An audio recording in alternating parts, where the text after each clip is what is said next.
स्वतःला ना आपण कुठं इन्व्हेस्ट करतो आहे हे फार महत्त्वाचं असतं.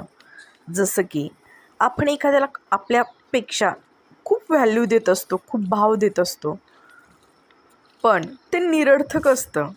कारण आपल्याला स्वतःची किंमतच माहीत नसते. आपल्याला स्वतःची किंमत माहीत असणं, स्वतःची किंमत स्वतः ओळखणं खूप गरजेचं आहे आत्ताच्या काळात तरी.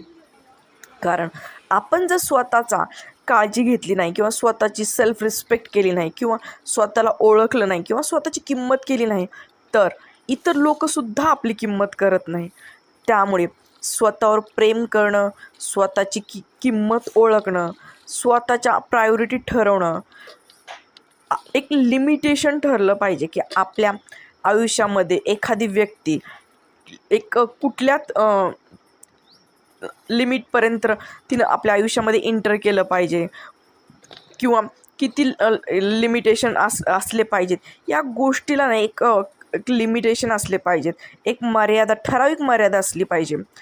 अति भावुक होणं, इतरांच्या मागे पळणं, या गोष्टी स्वतःचं आयुष्य बरबाद करतात. त्यामुळे या गोष्टी थांबवल्या पाहिजेत.